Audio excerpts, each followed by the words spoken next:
Topik pembahasan pada hari ini yaitu kewajiban menuntut ilmu surah At-Taubah ayat 120. Yang pertama, gambaran umum surah At-Taubah ayat 122. Surah At-Taubah adalah surah ke-9 dalam Al-Quran. Surah ini tergolong surah Madaniyah yang terdiri dari 129 ayat. Dinamakan At-Taubah yang berarti pengampunan karena kata At-Taubah berulang kali disebut dalam surah ini. Dinamakan juga dengan Bara'ah yang berarti berlepas diri. Berlepas diri di sini maksudnya adalah menyatakan pemutusan perhubungan disebabkan sebagian besar pokok pembicaraannya tentang pernyataan pemutusan perjanjian damai dengan kaum musyrikin. Surah ini diturunkan sesudah Nabi Muhammad kembali dari peperangan Tabuk yang terjadi pada tahun 9 Hijriah. Pengumuman ini disampaikan oleh Ali bin Abi Thalib pada musim haji tahun itu juga. Nomor 2, redaksi Quran Surah At-Taubah ayat ke-122. A'udzubillahi minasyaitonirrajim. Bismillahirrahmanirrahim.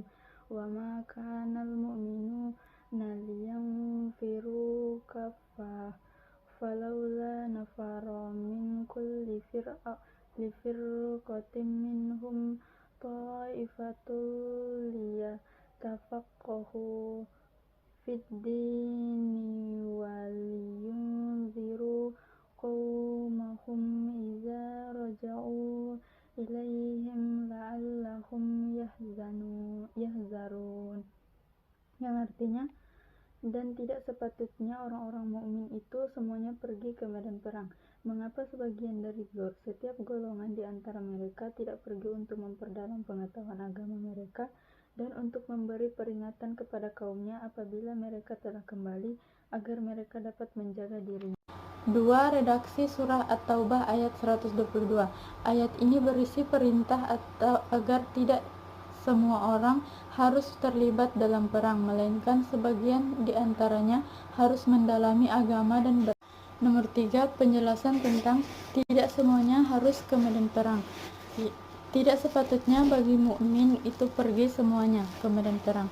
Secara khusus ayat ini terkait dengan syariah, yakni ekspedisi perang yang dikirim Rasulullah SAW, sebab ketika ada perintah agar sebagian tinggal untuk memperdalam agama di masa itu, maksudnya adalah belajar kepada Rasulullah.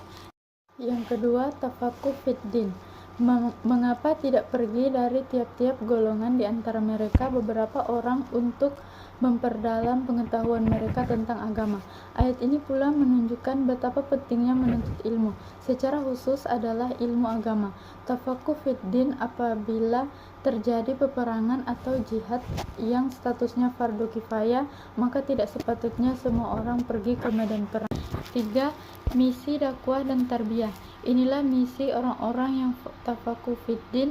Mereka belajar agama untuk diajarkan dan didakwakan kepada kaumnya.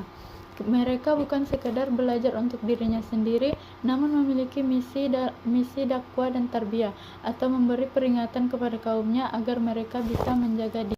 Nomor 4. Kandungan surah At-Taubah ayat 122. Kandungan surah At-Taubah ayat 122 sebagai berikut.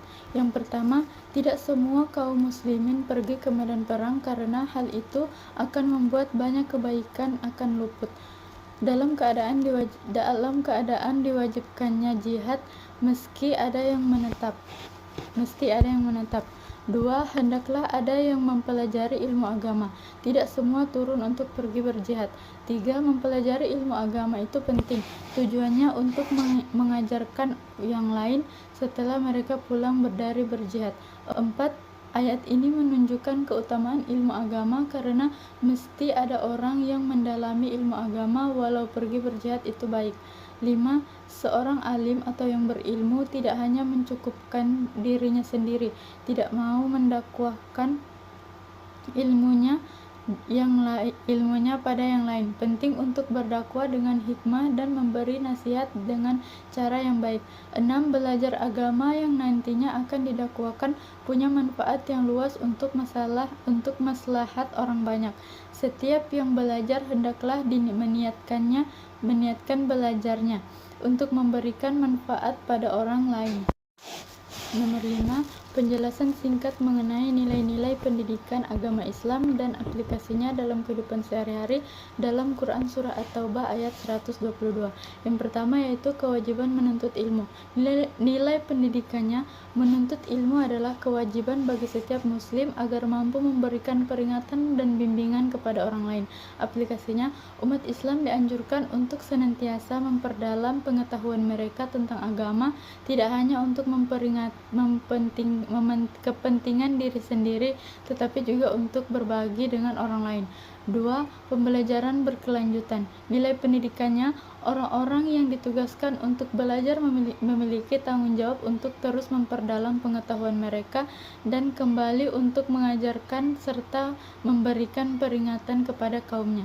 Aplikasinya, dalam kehidupan sehari-hari, pembelajaran berkelanjutan berarti setiap muslim harus terus mencari ilmu, baik itu ilmu agama maupun ilmu umum, sepanjang hidupnya.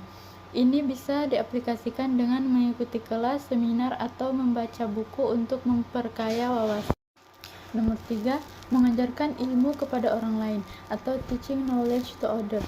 Nilai pendidikannya, ilmu yang tidak diamalkan atau disampaikan kepada orang lain akan kehilangan nilai manfaatnya.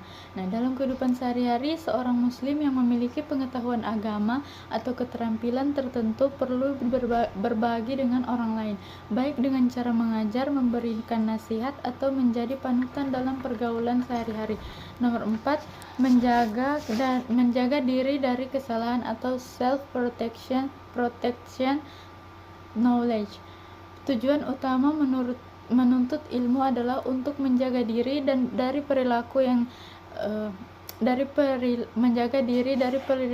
dan keyakinan yang menyimpang. Ilmu agama yang mendalam membantu seseorang untuk memahami mana yang benar dan yang mana yang salah dalam menjalani kehidupan.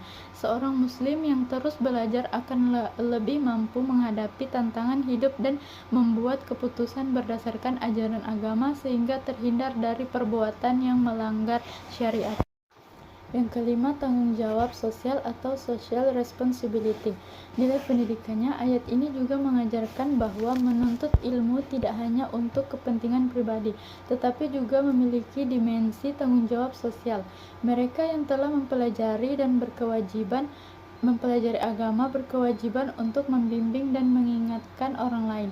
Ini bisa diwujudkan dengan memberikan bimbingan atau menjadi relawan di kegiatan-kegiatan pendidikan dan sosial untuk membantu menyebarkan kebaikan dan ilmu. Sekian dari saya. Wassalamualaikum warahmatullahi wabarakatuh.